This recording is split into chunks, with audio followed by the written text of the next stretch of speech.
அனைவருக்கும் வணக்கம் நண்பர்களே. நாளைக்கு சனி பிரதோஷம் இருக்குது. பிரதோஷம் அப்படின்னாலே என்ன மீனிங்னு பார்த்தீங்கன்னா, தோஷங்கள்லேருந்து விடுபடுதல், பாபங்களை எல்லாம் தொலைத்தல் அப்படிங்கிற மீனிங் நிறைய இருக்கும்.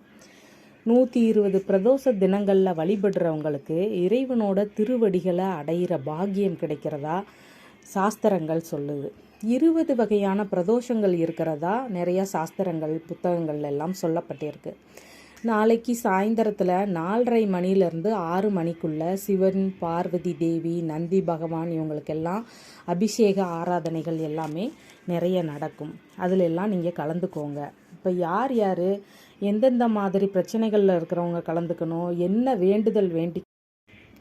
வளர்பிறை பிரதோஷம் அப்படிங்கிறது தேவர்களுக்கும் வானவர்களுக்குமே உரியது. தேய்பிறை பிரதோஷங்கள் மனிதர்களுக்கான விஷயம். மனிதர்கள் எல்லாம் தேய்பிறை பிரதோஷங்களில் போய் தாராளமாக வழிபடலாம். இப்போ வரப்போகிறது பார்த்திங்கன்னா தேய்பிறை சனி பிரதோஷம் வருது.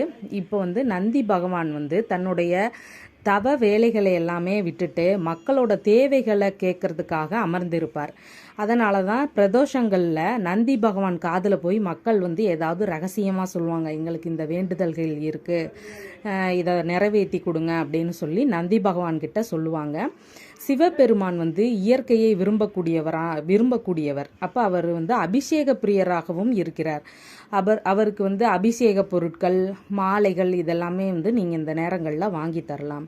வில்வ இலை, பசும்பால் அவருக்கு ரொம்ப பிடித்தமான ஒரு பொருள்.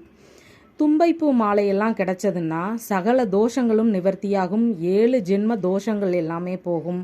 பிரம்மகத்தி தோஷம் இருந்தால் கூட விலகும்னு.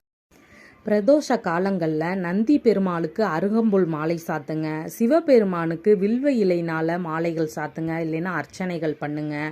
பார்வதி தேவிக்கு பூக்களால் ஆன மாலைகளை சாத்துங்க. இந்த காலத்தில், இந்த நடப்பு காலங்களில் சனி செவ்வாய் சேர்க்கை இருக்கிறதுனால செந்தாமரை மலர்களால் சிவபெருமானை அலங்காரம் செஞ்சு பூஜைகள் நடத்தினா சனி பகவானோட தாக்கங்கள் குறையும் அப்படிங்கிறது ஐதீகம். இப்போ சனி செவ்வாய் சேர்க்கை, சனி சுக்கிரன் சேர்க்கை, சனி சந்திரன் சேர்க்கை, சனி சூரியன் சேர்க்கை, இந்த மாதிரியான சேர்க்கைகள் எல்லாம் ஜாதகத்தில் இருக்கிறவங்க, இல்லைன்னா 7.5 சனியின் பிடியில் இருக்கும் ராசிக்காரர்கள், அப்படி இல்லைன்னா சனி பகவான் தாக்கம் அதிகம் உள்ள நபர்கள், அதுவும் இல்லைன்னா திருமண தாமதம் நிறைய இருக்கிறவங்க, திருமணம் ஆகலை அப்படிங்கிற வருத்தப்படுறவங்க, கணவன் மனைவி ஒற்றுமை வேண்டி வழிபாடு செய்கிறவங்க, குழந்தை தாமதமானவங்க, குழந்தை பேர் வேணும் அப்படின்னு கேட்குறவங்க, இவங்க எல்லாமே இந்த காலங்களில் வழிபடலாம்.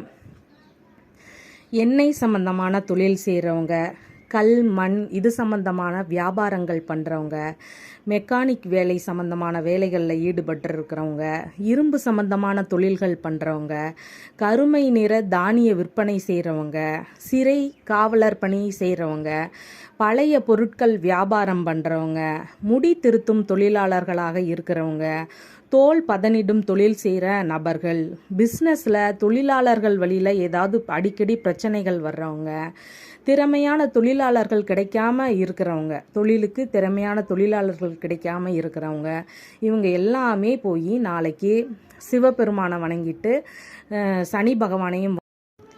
முழங்கால் பிரச்சனை அதிகமாக இருக்கிறவங்க, எலும்பு சம்பந்தமான நோய் இருக்கிறவங்க, அடிக்கடி எலும்பு முறிவு வர்றவங்க, கணுக்கால் பிரச்சனை நிறைய இருக்கிறவங்க, பல் சம்பந்தமான பிரச்சனைகள் இருக்கிறவங்க, தொடை சம்பந்தமான பிரச்சனைகள் இருக்கிறவங்க, தாடை சம்பந்தமான பிரச்சனைகள் இருக்கிறவங்க, காது குறித்த மருத்துவங்கள் பிரச்சனைகள் இருக்கிறவங்க, இவங்கெல்லாம் போய் எங்களுடைய நோய் நீங்கணும் அப்படின்னு சொல்லி இறைவனிடம் முறையிடுங்க. சிவபெருமானுக்கு நல்லெண்ணெய் தீபம் போடுங்க. நந்தி பெருமாளுக்கு கொம்புகளுக்கு இடையே சிவபெருமானை தரிசனம் பண்ணிட்டு இறைவனை வலம் அதுக்கப்புறமா நவ கிரகங்களில் இருக்கிற சனி பகவானுக்கு நீல நிற மலர்கள் ஏதாவது கிடைச்சதுன்னா அதை சாத்திட்டு நல்லெண்ணெய் தீபம் போட்டுட்டு, அப்படி இல்லைன்னா எள் விளக்கு ஏதாவது ஒன்று போடுங்க. அதெல்லாம் போட்டு முடிச்சுட்டு இறைவனிடம் தெரிந்தோ தெரியாமலோ நாங்கள் செய்த எங்கள் பாவங்களை எல்லாம் போக்குங்க அப்படின்னு சொல்லி வேண்டிக்கோங்க. இதையெல்லாம் முடிச்சுட்டு உங்களுடைய கர்மாக்கள் அகலணும் அப்படின்னு சொன்னால் முடியாதவங்களுக்கு ஏதாவது உணவு தானம் பண்ணுங்க, ஏதாவது காலணிகள் வாங்கி கொடுங்க. வெயில் காலங்கள் அதிகமாக இருக்கிறதுனால குடை ஏதாவது முடிஞ்சால் வாங்கி கொடுங்க.